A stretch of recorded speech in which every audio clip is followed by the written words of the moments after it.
Welcome to Strangest Strangers, a D&D actual play podcast. I am your DM, Carson Big C Berger. Now please, sit back, get comfortable, and prepare for the latest chapter of a grand and epic tale. As a clarification to any new and late listeners, our audio was not recording during the first 15 minutes of episode 1. Happily, there is a recap to clear up any resultant confusion. Solina was up in the early hours of the morning looking at the stars before dawn and reminiscing about her time on the ship and missing those days at sea. Nyx was skulking about in the shadows of her empty room, while Morgwen had already headed down to the bar to drink his sorrows away while doing his best to ignore the ramblings of Pheles the devil and Rael the angel, who are always on his shoulders. Meanwhile, Callie walks into the tavern and simply crosses her rather muscular halfling arms and leans against the back of the wall, watching everything, and while in turn being watched by the bartender, who makes a habit of cleaning his 3 pistols. Later, Solina and Nyx head down separate ways, Solina via the stairs, and Nyx via out the window and scurrying down the wall like an agile spider-monkey hybrid thing, and walking in the front door. After Solina and the bartender make idle conversation about why he cleans 3 pistols in view of everyone, she and Nyx then order each a bowl of steaming she-crab soup and sourdough bread, and of course the tavern's finest ale. Callie keeps watching, while Morgwen had moved to a table to continue drowning his sorrows, still being antagonized by Pheles and Rael. Eventually, all 4 meet up, with only Solina and Nyx being able to see the devil and angel on Morgwen's shoulders, while Callie only sees them arguing with empty space above a drunk man's shoulders, and thus thinking them all insane. Then, the door opens.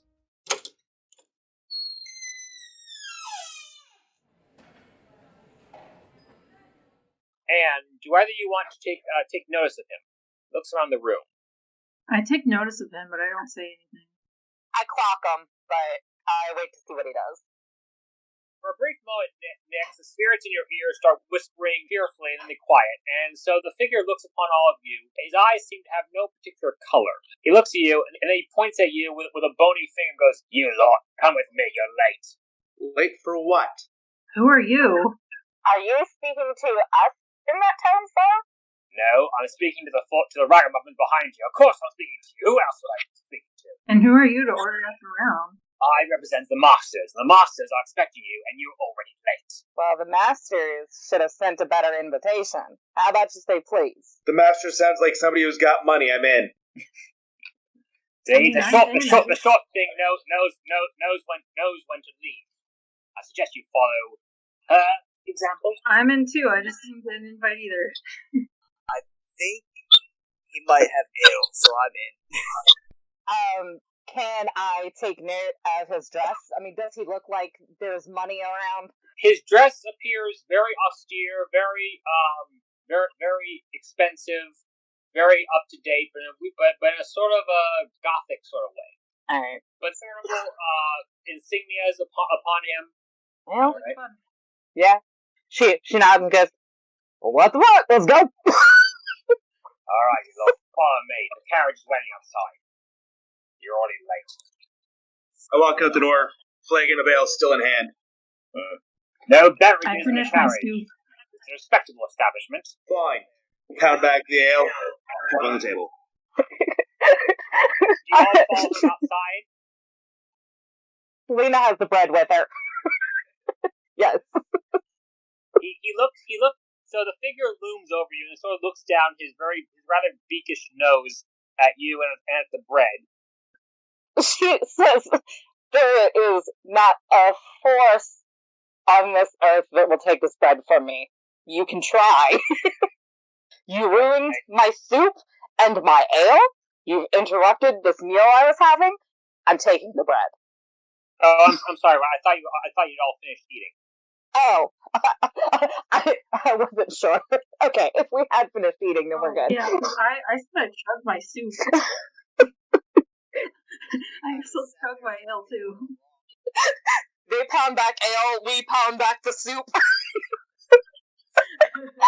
Soup stand. I did it before I got up. Okay.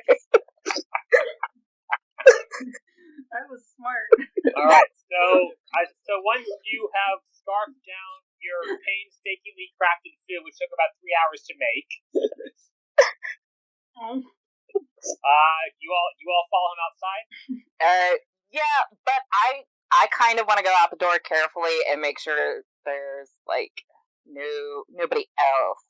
I don't want to get ambushed. She doesn't know this guy. Hands on my axes, ready to grab him if I need to. So you follow him outside, and awaiting outside the inn, serenely, is a macabre-looking carriage being drawn by 8 horses. Quite a lot of horses. Pardon? That's a lot of horses. Yes. What's the job? The master shall explain everything. Now get in. You're late. I think that was an important question that we should have asked earlier. Yeah. And as I already... He doesn't tell us what for. The masters shall explain everything. How could we be late when we didn't know we were going somewhere? There you go. We're always late. I believe I'm late to another Fair. hill. Can I flick the one that said you're always late? Just want to reach over and flick him. Solina reaches over and flicks the forehead of the short muscular halfling. I thought one of the spirits said it. I didn't see it.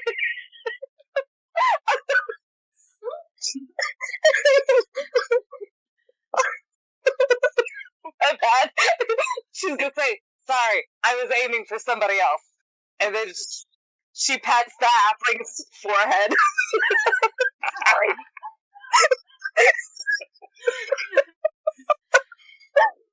Alright, so the coachman watches your antics with disdain in his colorless eyes, and then opens the carriage door and bids you all enter. Pardon? I'll be the first one to enter in because I'm too drunk to realize anything. Okay, the interior is richly decorated. The seats are velvet and satin. They are very comfortable to sit in. There is no one else in the carriage except for all of you. Okay. Thought you said the masters were going to explain. Where's the masters? They are at the castle. We shall be there soon. Now shut up and let me drive. Okay. All right. I'd like to speak to the little people in my head. You like to what? Speak to the little people in my head, see what they think. This sounds dangerous. Make it you feel. Go for it. This one does not seem to be normal. Be on your guard. Great, let's do this. Does anyone want to roll anything like perception or whatnot about the... I would like to roll insight. Okay, roll. All right. I roll investigate. Oh my god. It was at an 18 and then it changed to a 2. So that's a total of 6. Can I roll for perception? Sure. Alright. 14. Okay. So first, Solina, all you can tell is that this man is tall, gaunt, and appears to be very bad tempered. All right. Okay, Guys, Nick. he's got a bad temper. Really? What was your first clue? Really? He was mean. That was my clue. Hey, you're a bloody quick one, aren't you? All right, and Nix, you discern that this man seems to be telling the truth, although you do make note of the fact that his uniform does not seem to bear any particular noble's insignia. Okay, do you wish to try to discern anything else? I would like Huh? All right, was that Morgwen or Callie? Morgwen. All right, Callie, what do you wish to roll? So that Morgan was rolling. Or something. What are you rolling for? My investigation. Investigation? Yes. Okay. And that'd just be a 15.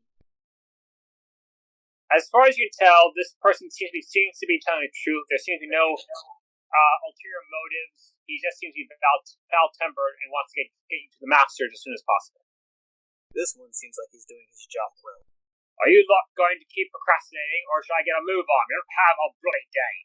we're in the carriage. You are the one driving, so that's up to you.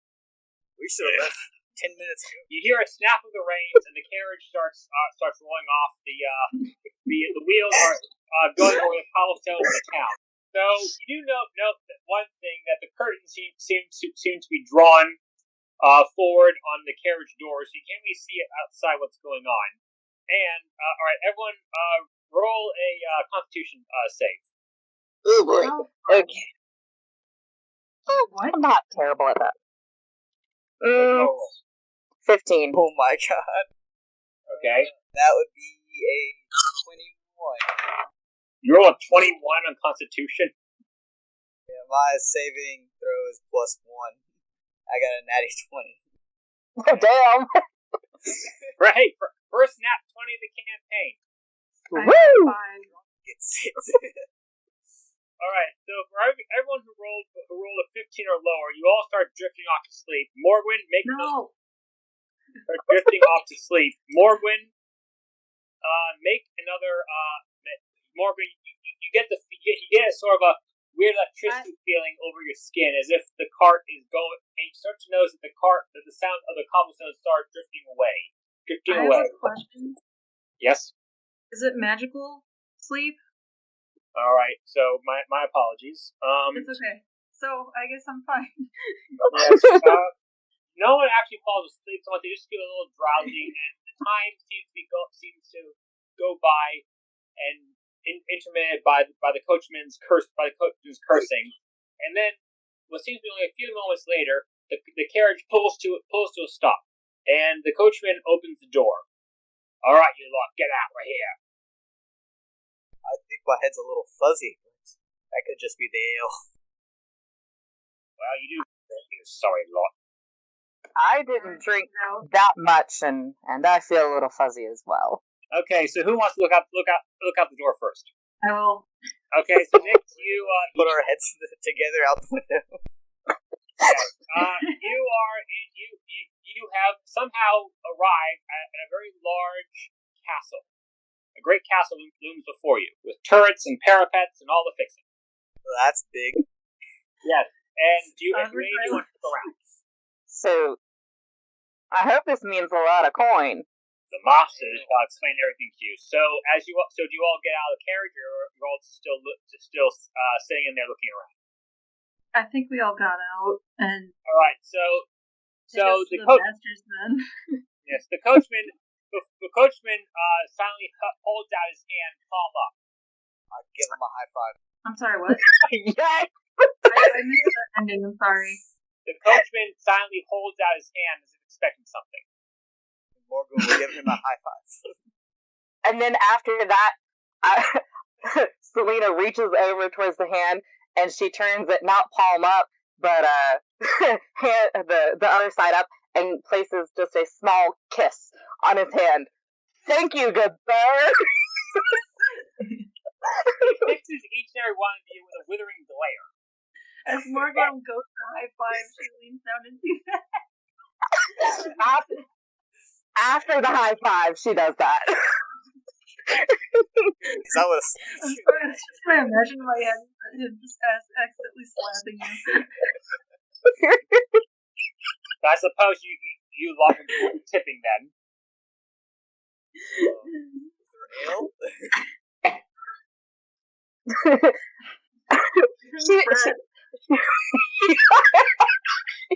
Oh my god, yes.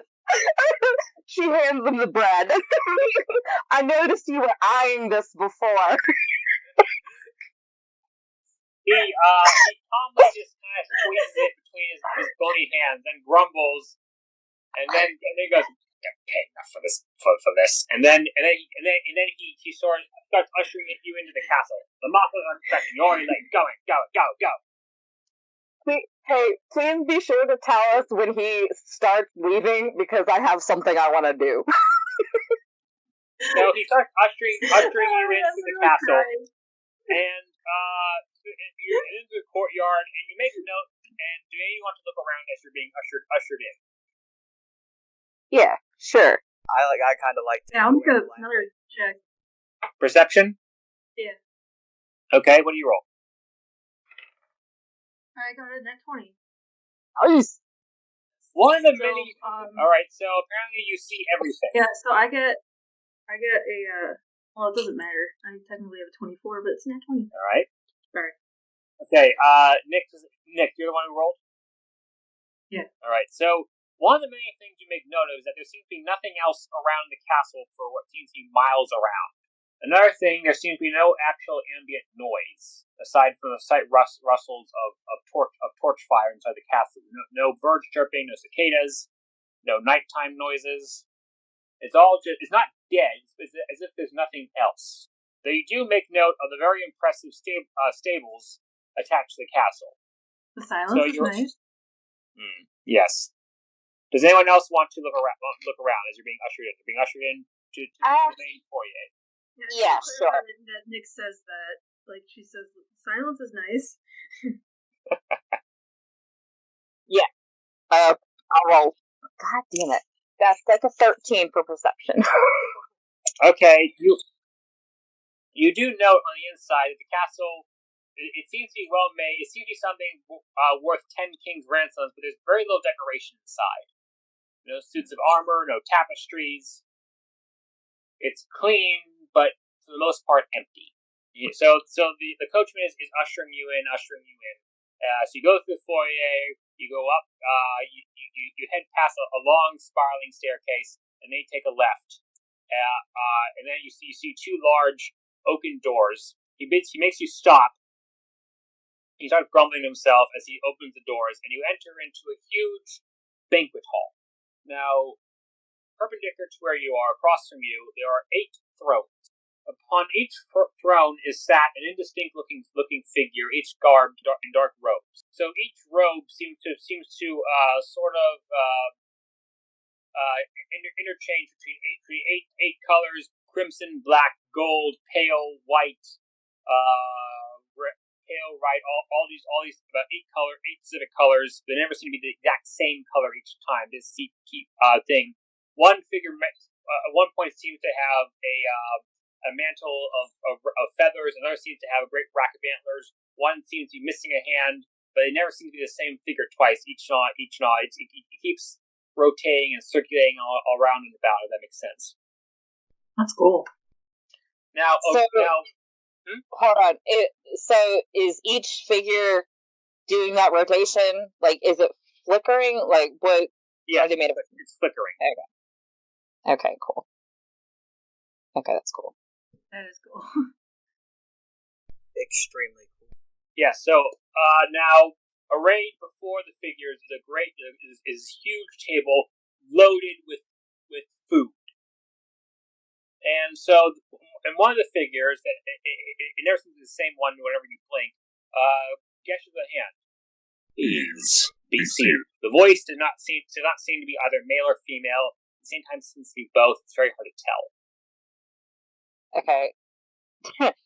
Selena moves to be seated, but before she does, like as she's walking away from the coachman, is the coachman gone? Is he still there? The coachman is just sort of watching the whole proceedings from the doorway.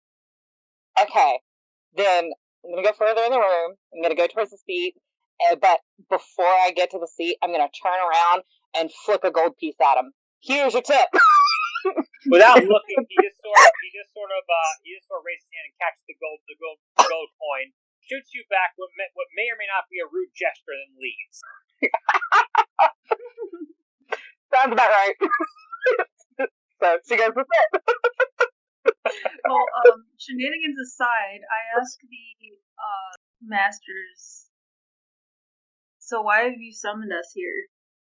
We have kept our eyes on you for quite some time, and you all seem to be figures of great talent and purpose. Please be seated. Even me? Who said that? Morgwen? Yes. I go and sit down. Yes. Morgwen, you take that for once in a very long time, the Pheles and Rael are silent. They are silent. Where are they at? No. Your companions will join you once you've heard our proposition. For now, it is just you. Please be seated. Please don't send them back to me. Well, unfortunately, they are bound to you, so there's no else you can do. Alright then, I'll just take a seat and... Unless you wish to be severed of them. In that case, something may be arranged. But for now, please be seated. Okay, I will just sit down, right on the floor where I'm at. There are chairs for you, if that's what you wish.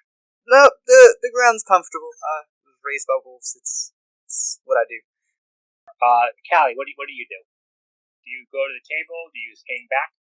Okay, so everyone goes towards the table, even if one of them is sitting on the ground, and you note that all the food right before you is everything you seem to have ever enjoyed in your life so far. Every bit of morsel, it all looks perfectly cooked, perfectly created. Do anyone wish to take the first bite? To me, on the floor. If I get to keep the salt shakers thing that I have in my inventory, can I use it? If you wish, everything's already perfectly seasoned, but It detects poison. Yeah, your salt shaker think detects that poison. that's something that Nyx would have, which is assassin. Okay, fair enough. But if you don't want me to have it, I'm fine with that. No, it's fine. It's fine. I'm perfectly cool with it. Okay, so I'll use it. Okay. Let me know if it turns pink. If it turns pink, it means it's poison. It turns not white, not pink, but something. And then it turns white, and then it turns white again. Odd. Do not be afraid. We have no wish to harm you. Please, partake. Can you guys hear me now? Yes. Yeah. There we go. Okay, so Cal, you grabbed a plate of bacon, correct? Yes. Okay, so who wishes to actually take the first actual bite? And a handful in my pocket. Solina will. All right. Why not? What is the first thing? No one's going to ask why I randomly had a salt shaker. Nope. No, we're good. Y'all never question why I always have a always full flask, and I won't ask you about your salt shaker. I won't ask you about your always full flask as long as you share once in a while. Okay, so Solina, what is the first thing you reach for? Her mind is still on that soup, so if there's another she crab soup or any kind There of is soup. a large bowl of what could be freshly made, perfectly created she crab soup. Yeah. She goes for that, and as she goes, she said, I don't know how they know I've been having a she crab soup kick, but here it is. So you take the first bite, They correct? did say they were watching us. True. All right. Yes. Take an actual bite. And this she crab soup is the most perfect she crab soup you have ever tasted in your life thus far. She's gonna say yum, but then she's also gonna say, this is by far, of everything that has happened thus tonight, this is the most suspicious thing. I have never, in all my years, had a more perfect bowl of she crab soup. Something is up with this. So who takes the next bite? What is there? Everything you've ever enjoyed eating, everything you've ever wished you could have eaten but haven't, it's all there. I shrug and just start eating away at the bacon. And this bacon, it's like as if it was smoked with every amount of wood imaginable. Hickory, pine, oak, apple, every kind of wood is perfectly seared, perfectly cooked. As if the pig itself, if a pig could eat this, it would go, yes, I understand. I understand everything now. And I am fine with it. This is perfect bacon. Even though I'm suspicious, I take garlic bread. Take the what bread? Garlic bread, because it's garlic bread. Yes. And this garlic bread, the garlic alone, I wish. almost brings a tear to one's eye. I have been craving garlic bread. I mean, real life. I have been craving garlic bread for 3 weeks.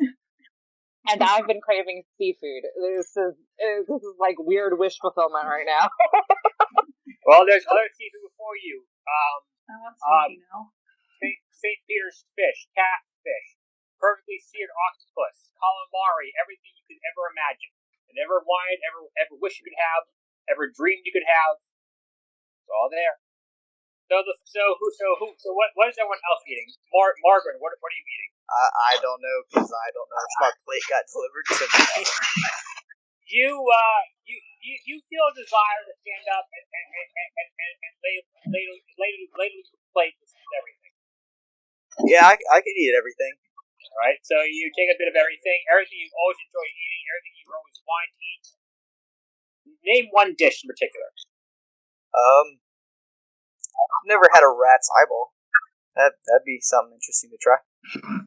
There is a small platter of of little steaming orbs before you. Wait, what's that thing called that's from Scotland? Haggis? Like, what? With the... Yeah, I want some of that. A perfectly cooked sheep's stomach, stuffed with intestine meat and other meat is arrayed before you. It's sushi. I'll take some of that haggis too. So the figures just watch you indulge yourselves to the utmost. There's no judgment seen before their unseen faces. There's some to watch you. I stick some extra bacon in my pocket.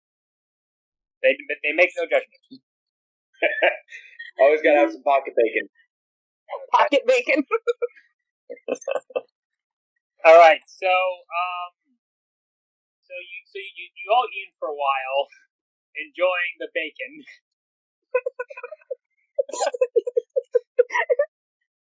So then the beings, one of the beings, you can't really tell which one it is, then speaks. I am sure you are curious as to why you've been brought here. Yes, very much so. We have taken note of your abilities, and you seem to be beings of great character and strength. We have a favor to ask of you. Alright, what's the favor? To the west, we ask that you escort a friend of ours. You will know that they are dressed all in red. Through the lands.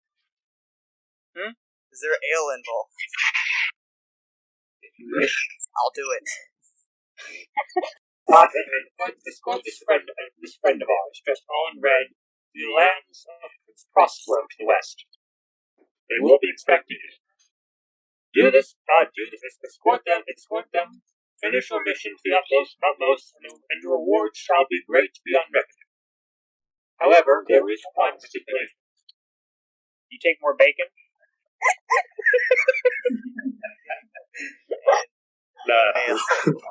I take some candy bacon. However, there is one stipulation to this mission. I accept. Alright. But you wish to know what the stipulation is? I don't. I kind of like to know the stipulations. Always read the fine print. Yeah. Whatever our friend asks of you, you must obey without question. Done. Why? Is your friend one that normally asks monumentous favors from others? They are reasonable. You can be assured. So they're not going to be asking for any weird stuff, are they? They are reasonable. As long as we're not getting What if weird, they ask freaky stuff. That's not a no.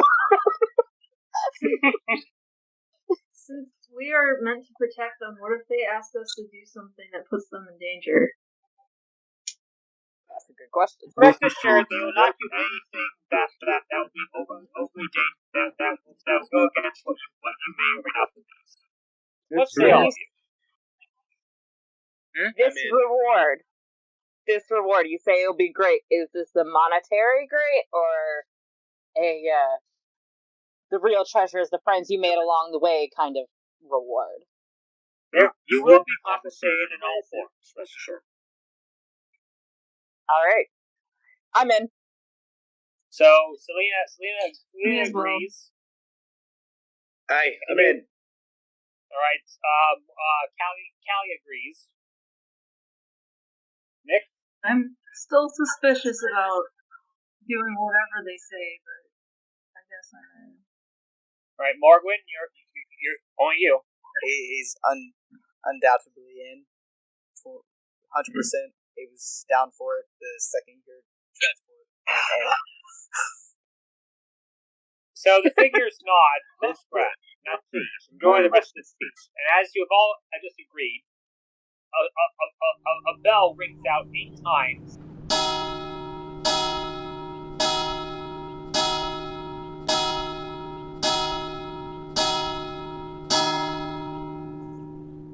And as you eat, you find yourselves kind of drifting away. You find yourself getting more relaxed, drifting away. The food is all before you. You are safe. You are there, drifting away, drifting away, drifting away, drifting away, drifting away, drifting away, drifting away. Look around, and you see Six sat under the tree, just sort of watching you walking away, in a figure dressed all in red. Like his robes seem to be their robes seem to be that of a holy person. You can't tell, and they're garbed in a full mask and gloves. Everything is just red. Solina speaks up. I assume you are the one that we're supposed to be escorting? You would assume correct. I bid you greetings. I hope your rest wasn't too fitful. I don't even remember going to sleep. I checked my pocket. Do I still have bacon? Yes, you do. I believe I'm still sitting on the floor, yes. There is no floor, just dirt and dead grass. Just the way I like it. The figure just kind of what? Oh no, I was gonna say, do any of us have any idea of where we're supposed to go? I'll Sorry, take bacon. I have candy bacon. I was just asking, do we have any idea of where we're supposed to be escorting this person to? The figure ceases shuffling their cards, stands up.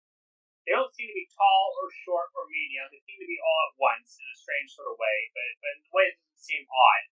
They sort of point down the dirt road that runs away from the tree. You shall escort me that way. But don't worry, I am in no rush. We shall leave when you are ready.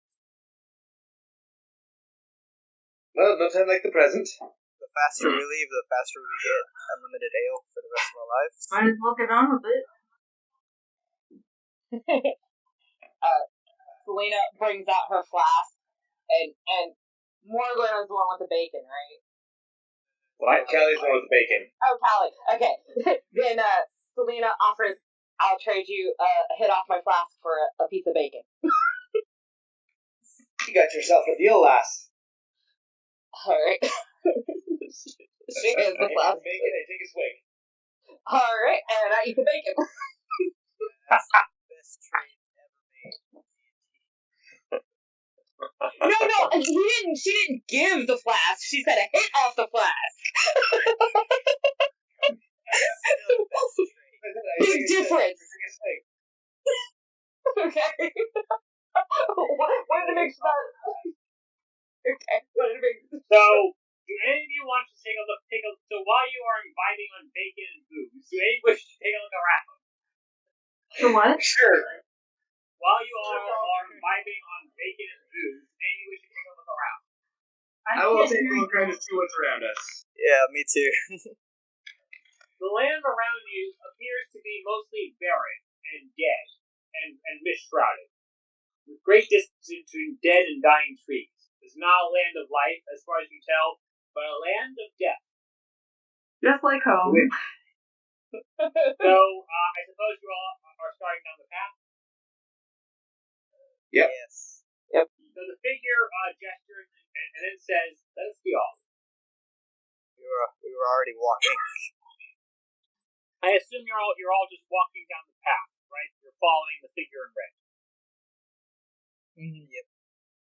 Okay, Do you want to look around? Do you want to make like a conversation? What do you wish to do? I'll actually go up just in front a little bit. You'll do what? I'll take go a little bit ahead on the path just to keep an eye out. Okay. Yeah. I'll keep a lookout We should. behind. Yeah. In character, I'm gonna say, if we're protecting this person, we should probably fan out a little bit. Maybe flank them. Yeah. If you wish to do so, the figure says.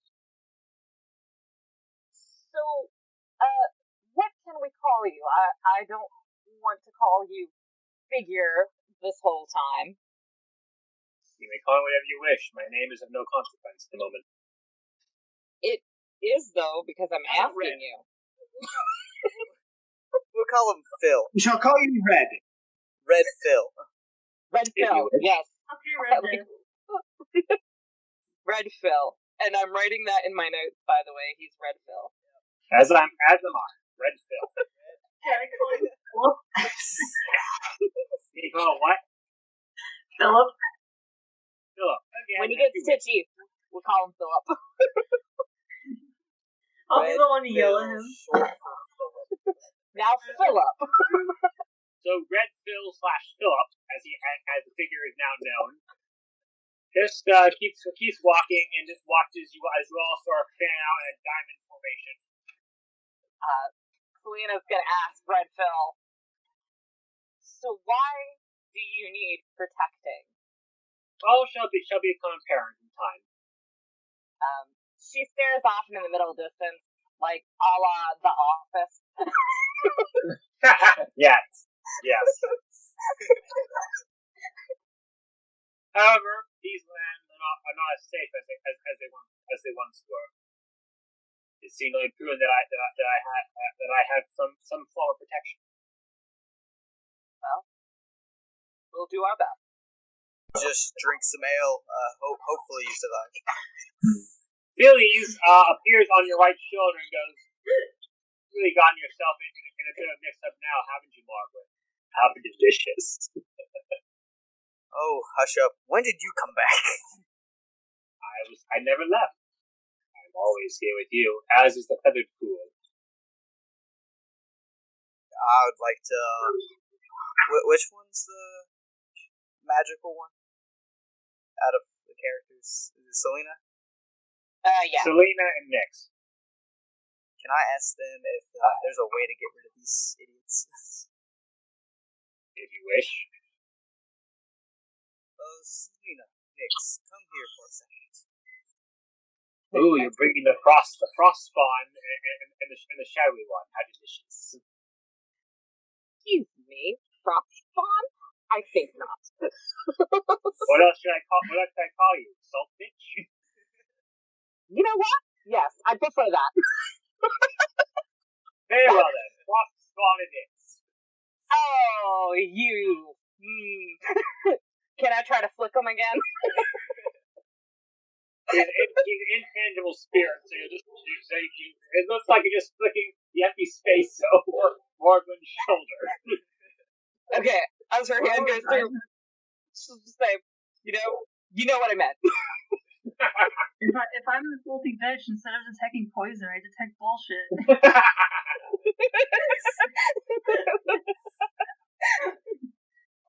Now. Can y'all get rid of these fools? I'm tired of listening to them talk.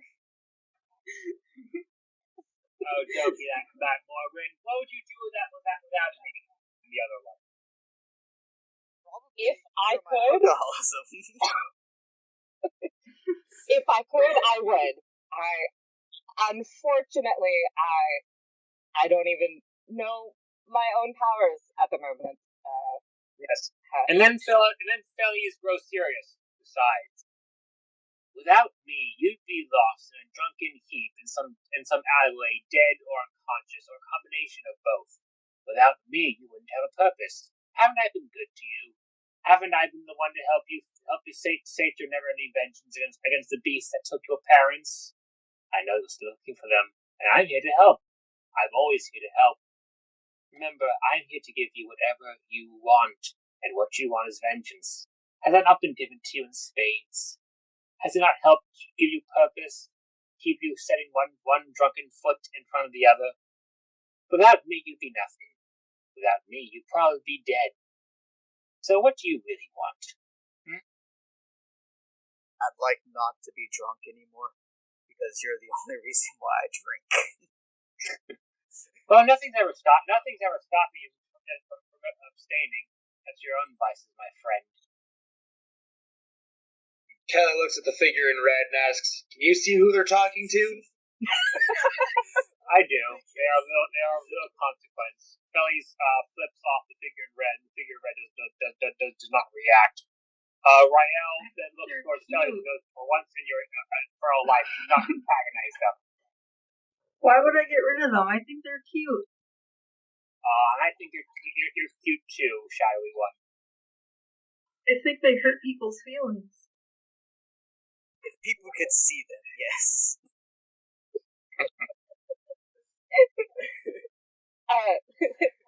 Well, Solina asks, I need to understand it somehow. Solina asks Callie, can you not see them? I have no clue who you're talking to. They're Starting to think at first, you guys were all crazy. Now I'm starting to think I'm the one who's crazy. There are, I don't know, little spirits on his shoulders near his. I don't know. Spirit. Oh, salty bitch. Please, do not turn me aside. I am a devil, a proud one. Oh, so a spirit. There's a difference between spirit and devil. Yeah, but I'm salt bitch. I'm frost bitch, so you're a spirit. Today, you really are of the frozen ones get, aren't you? You're an angry little spirit. Hush now. Rael then pipes up. Do not antagonize them. Please forgive my infernal counterpart. He knows not when to be quiet. So, Solina asks Morgwen, so, have you always had them? Are they two separate? What's the deal? Please. Ooh, let me tell. It's fun. It's a fun little tale full of crying, screaming, begging for mercy, and watching parents getting slaughtered in front of them. It's a little tale. Okay, let me tell. Can you get the Cliff Notes version? It's all his fault his parents are dead. The end. Okay, I've made a decision. I don't want to hear from you anymore. Let's Morgwen talk for himself. Pheles blows you a kiss. As all this is going on, it all just looks like a one-sided conversation to Callie.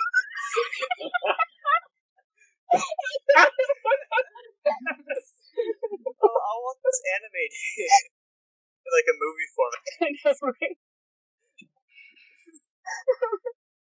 You have all been walking for a while now, and there's not been much to see except for dead plants, a few dead trees, and then you come across one tree in particular. This tree is tall, withered, and blackened by age and death, and dangling from each of its many branches is a dislocated skeleton hung by the neck, and the breeze making the corpses rattle a bit. And nailed to the trunk is a sign. Can I poke the tree? I think I'm gonna walk up and poke the tree. You poke the tree. I want to read the sign. For crimes unnumbered, here shall they hang. Abandon all hope, ye who are here. Well, that's good. I've never had any hope anyways. Can you repeat what was on the sign one more time? For crimes unnumbered, here shall they hang. Abandon all hope, ye who are here.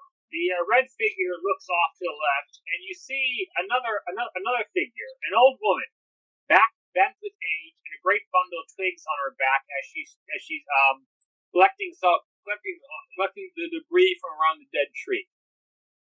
What do you do? Her Betty.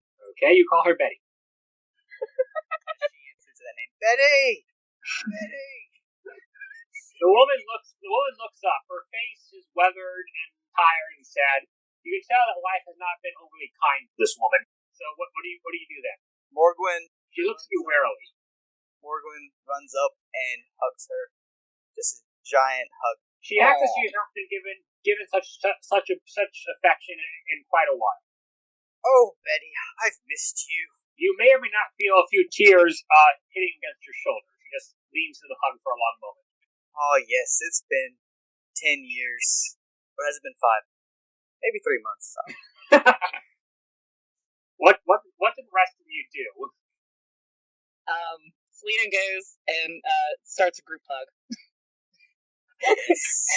She's just assuming that he knows her and sees that she's sad, so she just kind of goes in. Pheles goes, I don't know why it bothers me. He knows this little thing anyway. Pheles, the devil on Morgwen's shoulder goes, I don't know why it bothers me. It's not like you know her anyway. Ooh, let's enslave her. That'd be fun. Betty, see him. Callie stands back and just kind of watches for a moment. Unsure how to proceed with this woman. Yes, and then the figure in red, after watching this impromptu group hug, speaks up and goes, let it be for a moment. Morgwen reluctantly backs off the hug. So, Solina, what do you do? Yeah, she backs off, but she's gonna stay kind of near the woman, but like face the figure, and she's gonna ask Red Phil, is this one of these requests we can't question? He ignores you for a minute and then gestures to the old woman.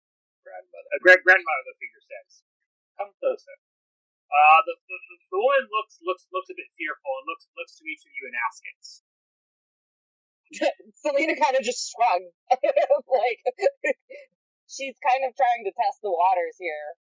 But warily, the old woman goes near the red figure, and the red figure holds out an empty hand.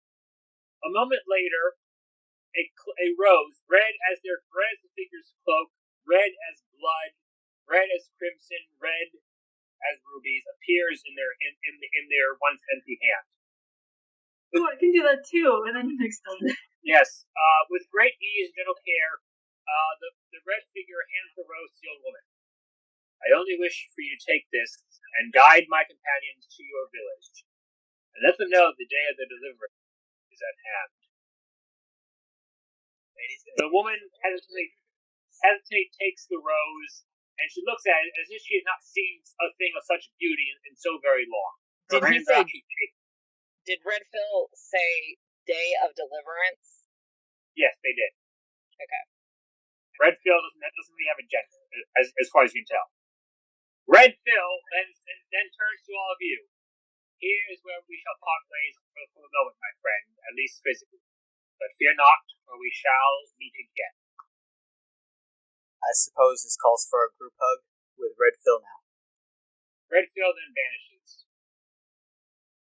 Well, Now group hug.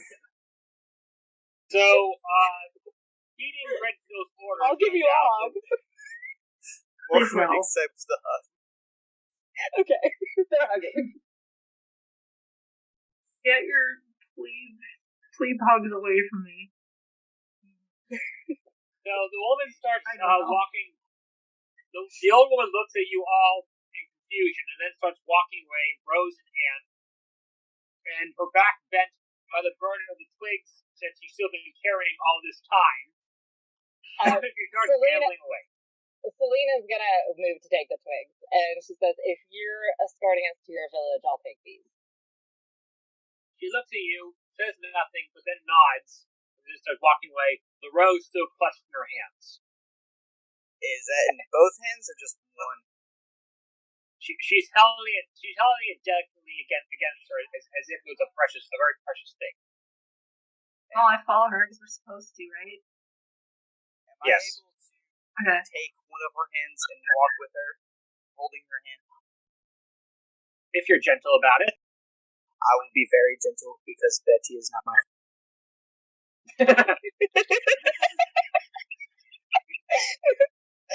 So you follow Betty a few ways. I said, oh, Betty, give me your hand. So you follow Betty a few ways a ways back, and then sooner or later you approach her village. What you assume to be her village. It's the kind of place that may have once been grand, but it has faded quite severely over time. The marketplaces are empty. The streets are not as bustling as they once may have been. There's more mud than road, and everyone within the village looks dejected and sad and tired. Because they're tired of life, tired of their burdens, just tired. And so as you approach the village, they all look in the middle of the street. A little urchin in rags is playing in the mud, hardly more than a toddler. So everyone looks up as you enter the town village. You know, a weary looking watchman, sort of leaning on her blade tightly, just doesn't acknowledge you. She's too tired. She's just tired and beaten down. The woman gets about and goes, much of anything, but it's home. So you enter the town. What do you do? Callie walks over to the child playing in the street and offers a piece of bacon.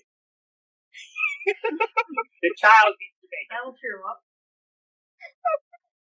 The child scarfs down the bacon as if they haven't eaten such rich fare in a while. And all around, the rest of the townsfolk in the square look and see food, as if and they don't start swarming you, but they Sorry, that was my last piece. all right, so everyone is taking note of you. They see you all in finer clothes than they have probably seen in a while. What do you all do? What's Betty doing? What's the old woman doing? Betty has returned to her house. One of the houses down on the street, as far as you can see. And she has left you in the street to she's an old woman. She's tired. She just wants to go rest. Yeah, but she had the rose and everything. Did she say? Well, okay. So before going back to rest, she is showing the rose to everyone in town. Everyone's sort of looking at it as if it's some great, grand, and unknowable thing, beautiful beyond compare. But everyone's too afraid to actually come near and touch it. So, what do the rest of you do? You all just sort of look around. Is there anywhere we can find shelter for the evening? Tavern? There doesn't seem much of a tavern. There are some homes. You could follow Betty back to her house if you wish. I'm still holding. I want to do that. So as you go, suddenly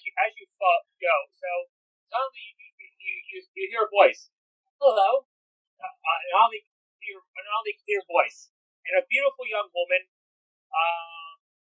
walked up to greet you. The blush of innocence is lit upon her cheeks, and her hair, though slightly matted without much of a wash, shines with a bright and deep red. Are you travelers? My name's Eliza. What's yours? Hello, Eliza. My name is Callie. Hello, Callie. You're awfully short. Are you a halfling? I am indeed. I just respond, hi, frail human. She's actually a half elf. Oh, I say that to Eliza. Is Eliza a halfling too? No, she's a half elf. Oh, You're awfully tall. Are you a half okay, elf? never mind. Yes, I am. Wow. That's cool. And then she looks at the rest of you, youthful curiosity, a light in her bright eye. Hello. Hi. I'm Solina, and we were just told that you may need some assistance. And she is going to, I don't know if you'll let me do this for flavor, because it's not how Ray of Frost is worded, but Okay. can I just, like, a la, like, Elsa, just, like, create, like, a little flurry? Not like a flurry, but just, like, cold off my hand. Sure. Not aiming at anybody, just, No, like, of course. yeah, just say, we may be of some assistance. And she lights her hand, like, across. Can you bring the harvest back? No, I mean, Can we? yeah, can we? Did something happen to cause the harvest to die? Or is it I didn't just... say die. It was taken. The prince has taken most of the harvest. Okay, out of character for a second. So if it's been taken, that we can help with. I'm Yes? really sorry, I completely forgot, but while we were walking Betty here, can I start summoning my familiar? It takes like an hour. Of course. Just let me know when an hour's up, and I'll have a cute little dragon. Okay. So, do the Sorry. rest of you wish to interact with Eliza? It was taken by a noble? Yes. Taxes, you know. That we may be able to help. So, as you say that, I'm always trying to get a little bloody, as it were. Well, where are these nobles at? before Eliza can say anything else, you also hear coming towards you a great clamor of hoofbeats and wheels. You turn towards the road. A great procession of armed guards, knights, and large carriage are riding into the village. Make way for Prince Prospero, you reckon scum! Make way! Make way! The child, the street urchin who you just gave the bacon, is still playing in the middle of the road, and the carriage is barreling straight towards them. What do you do? Callie runs in and grabs the urchin and dives off to the side of the road. Okay, so you barely managed to avoid getting crushed by the iron wheels of the carriage. What do you all do? I'll move out of the way too. So the procession. I'm trying to summon a dragon here. All right, the procession grinds to a halt. Solina, what do you do? Ask Eliza, are these the nobles? Eliza seems too terrified to speak for a moment. You all look around and you see the many banners the procession is carrying in the grand span in front. The heraldry of the banner is a winged serpentine red dragon on a field of gold and black and white, with a staff and orb clutched in his talons. She's gonna kind of whisper to the group, yeah, fuck these guys. So, as the carriage grinds to a halt, a footman with a uniform decorated with the same symbol approaches. Now presenting his royal majesty, Prince Prospero, the ruler of these lands and master of you all. The footman then opens the carriage door and out steps Lord and master of these lands. The prince, tall and able-bodied figure, resplendent in his fine clothing and adornments, full of gold and silver and crimson and black. He's wearing finely tooled armor and leather, intermixed with his uniform and silks, and at his side hangs a sword and an expertly crafted pistol. Anyone wish to roll anything? I don't know. Just perception, maybe insight. See if we can see what his deal is. Like, you can roll that. You can also roll Arcana, whatever you wish. Okay. Out of character real quick. When we were speaking to the figures, I know Prince Prospero mentioned, I think, is he just like some dude that rules the lands we're traveling through, or are we trying to deliver the figure to him? All shall be revealed in time. Okay, so in character, we have no idea right now, right? That's correct. Cool. Alright. Shit. Alright, then, I'll make an investigation check. I mean, unless that's what she's doing. I was actually gonna roll Arcana. Okay. I'll do that investigation. Arcana All right. stuff. I only have What'd you roll? 16. You can definitely feel the power radiating off him. His eyes seem to be slightly glowing. You can tell that there's more to this prince than seems to meet the eye. You actually feel sweat going down your brow a bit when you look as you extend your mystical senses towards him. Okay. I got a 14 for investigation. As far as you can tell, this person is dangerous. Cool. So the prince looks around with disdain and uncaring around him, seemingly uncaring that he almost ran over a child. And who grabbed the child again? All right, Callie. All right, so he then looks around at all of you and the way he looks at you is he doesn't really see you as if you're beneath his notice. I bid you greetings, people of this fair village. As per my personal customs, I have come here to grant thanks to all of you for the year's harvest. Your efforts are most appreciated. What do you all do? Solina was gonna wait and see how things transpire, especially after she got what she got from her little check. So then, roll anyone wish to roll perception. I'll do it. All right. Who's that? Is that Callie or Morgwen? Callie. We both said. Callie, right? Yeah, that was crap. I got a total of 8 for perception. I can see that he's a guy. All right. So a village. So is anyone near any villager? I'm just near the child that I rescued. Okay. Solina, who here? So Solina next to you are a few villagers, and one of them whispers under his breath, "I appreciate enough to thank that last star what Pins Leftmore's like." The prince, even though he could not have heard the person whisper so closely, looks at the villager with narrowed eyes as if he had heard them. And then he continues, "I have also come to invite you all to a grand feast, which shall be held in a fortnight at my castle. Annually at this feast I gather about me all the noble lords and ladies of the fair countryside. I can assure you, it will be a most marvelous affair." Somebody want to do an insight check, see if this guy's full of shit? Yeah. Go ahead. Okay, let's not. Well, why not? I'll do it too. Rolling a 5 is why not. That's a total of 9, y'all. He seems very sincere. I got a 10. I got a 17. Who got 17? I did. Next. You can tell that he's being sincerely insincere, if that makes any sense. He's very confident So in his lies. Yeah, so at this moment, a tall and proud-looking woman steps forward, although years and wear has begun to sink its claws into her. "Aye, marvelous for you. Marvelous you throw the refuse and scraps in your kitchen waste pits as if we're not but dogs."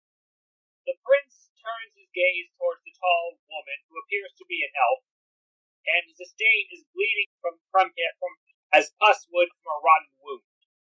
"But of course, fair lady, if that is what you are, dogs are what you all are, though your bark may be louder than your gummy bites, perhaps.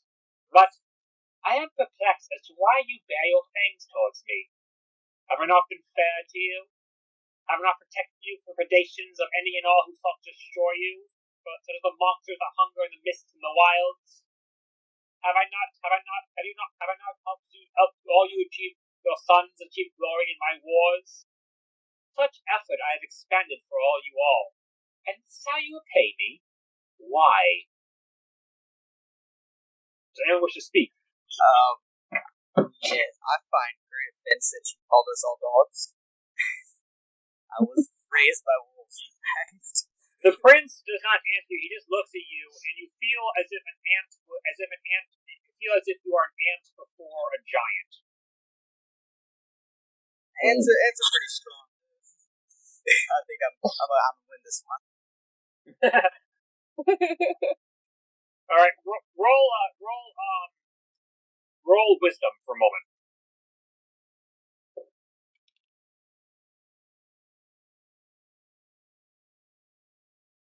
That's 15. All right. You are for the moment not intimidated, but you are wary of this figure. That's right. That's not that. So he turns back towards the tall and austere elf woman, who seems to be the speaker for the town, and goes, "Your attitude perplexes me. Why such courage in the face of your betters? Old Mary, she met a holy figure in red outside the town," the elfin replies. "She was given a prophecy. The man said that our day of deliverance was at hand." "Aye," said a second villager, "this one human, and appears to be her compatriot. Deliverance from you and your tyranny, thank the gods and the saints." Prince Prospero narrows his glowing eyes at the pair, and his lips make a thin, unamused line. "Then, should you not be kneeling in supplication for your deliverance?" several guards suddenly come forward and force the pair to their knees. The prince looks upon them and gives a submissive wave. Have them garroted, then have this pigsty raised the crime of defiance. What do you all do? Solina jumps in and says, I think not. And she's going to make her way over towards the people that were just sentenced to being fucking garroted. And she's going to cast Calm Emotions and try to get everybody chill. The prince makes a gesture, and you feel your spell become negated. Fucking counterspell. Fuck that guy. Wasted a spell. You didn't see him cast a spell. Okay. What do you do? Wait, where did? Yeah, she's still going over towards him, and she's gonna try to physically get in their way. Say, no one needs to get garroted here. The prince looks at you, and you, and like the other ones, you feel as if you're being studied by something wrong. Why do you care what happens to these things? He asked of you. Because they are people, and they deserve to live. He cocks his head as if perplexed by this idea, and all of a sudden Francesca starts bolting forward. Her eyes are weeping. Please, no, please, have mercy, please, have mercy upon them. Haven't these people suffered enough? One of the guards shoves Francesca away and gets in your face. Talk to his majesty with more respect, you swine. Prospero, instead of being grateful for this, lifts a hand, and the guard suddenly stiffens and falls over dead. They were addressing me.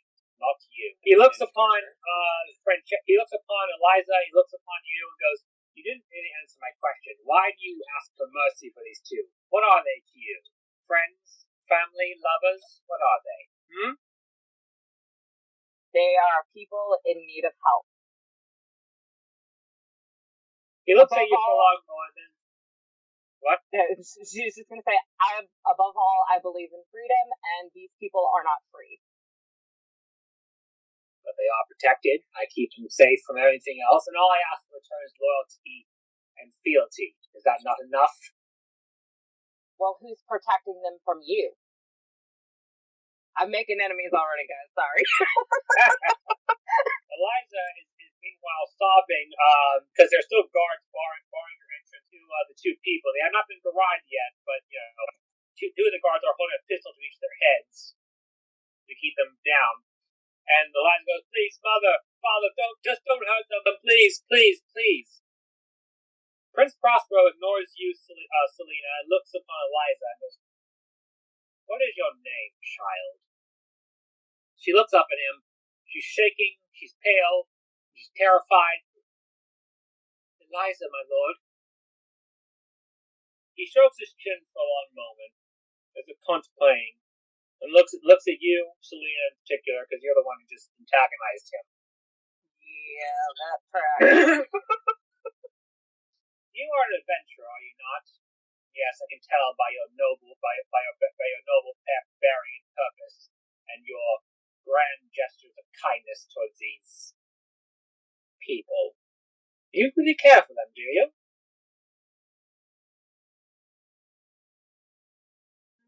Response to that guy, Nick says, do you care about them?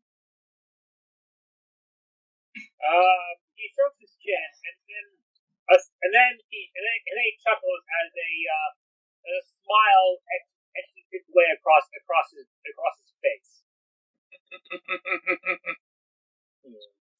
Hey, well, since you all seem to have such kindness in your heart, your noble hearts for these things, then I have a small proposition for you. A few of my domains have become a bit negligent as of late. I have heard very little word from them, and I've grown very concerned. Deliver to their lords, my underlings, of my worries, as well as invitations passed away. In return, you all shall be well rewarded. And in addition, I promise that I shall not lay a hand on this village or its inhabitants. refuse, and, well, these people still must pay for their transgressions. I'll do it to save this people.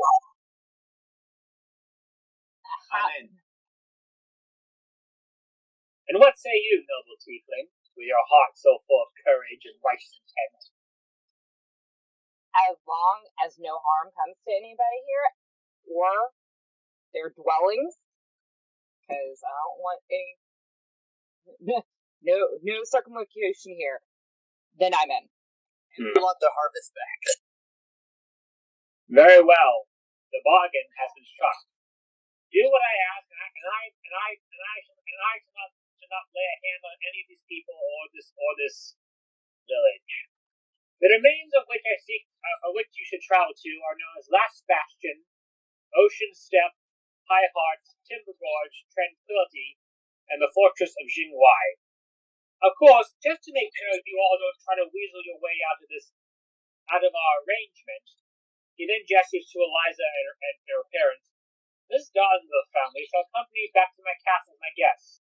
As the guards start manhandling them and push and get in the carriage, what do you do? Hold on. The way I'm trying to think, processing for a moment. Okay. The way he worded it, did he say that no harm would come to them while they're in the village, or no harm would come to the people of the village? No harm would come to them. He will not raise a hand to them. Okay.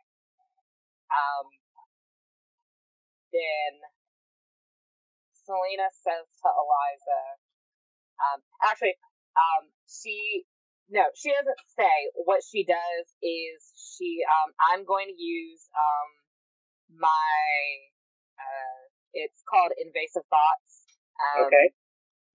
My aberrant mind sorcerer, and I'm going to create a telepathic link between me and Eliza, because I assume we're in 30 feet of each other. Yeah, you are. Okay, and then I'm going to say to her, telepathically, be brave. We were told. No, I'm going to say, be brave. He states no harm will come to you or your village. We, I believe, are the people that are going to bring about the day of deliverance. We're here to help. She hears this and she feels surprised that there are strange words in her head while she's sobbing. She's being shoved in the carriage alongside her mother and stepfather. She can speak back telepathically to me. Yeah, but she doesn't know that. Yeah, I know. I was just saying. Please help us. Please don't let him take me. Please. She's crying. And Prospero, meanwhile, is smiling as if he can hear what you're saying. He doesn't seem to, but he's smiling as if he's amused by what's going on. Hey, fuck this guy. So he snaps his fingers, and a page comes forward and hands you a map. He goes, marked on this map all the domains.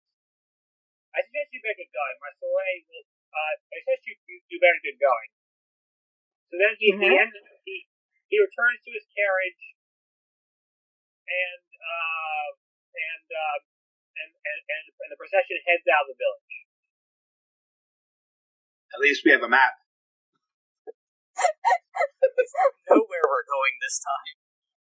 I don't know about anybody else, but I had no clue where we are right now. We woke up under a freaking tree.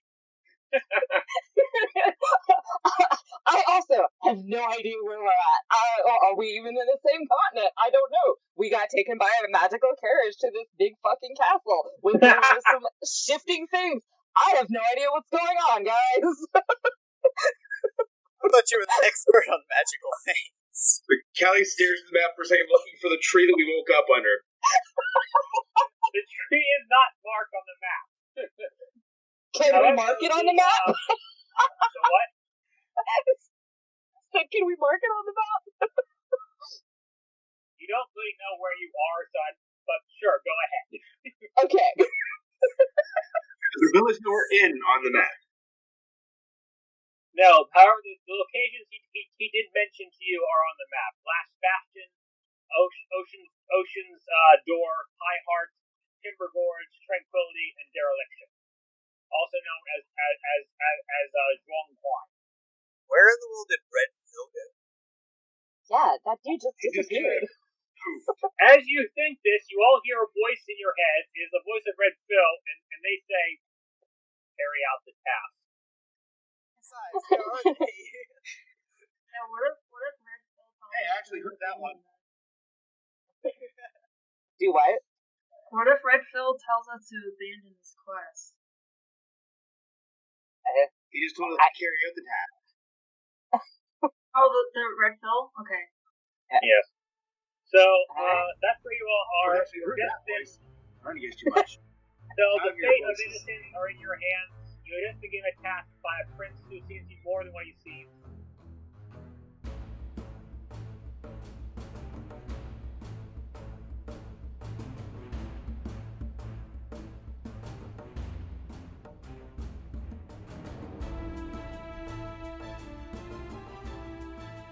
I just have one question. Sure. Is my dragon here yet? Oh, yes. After the procession leaves, suddenly a bright iridescently colored scaled dragon pops up in your shoulder. Hello! Oh, more companions on shoulders. It's so pretty. Yeah, at least I can see that one.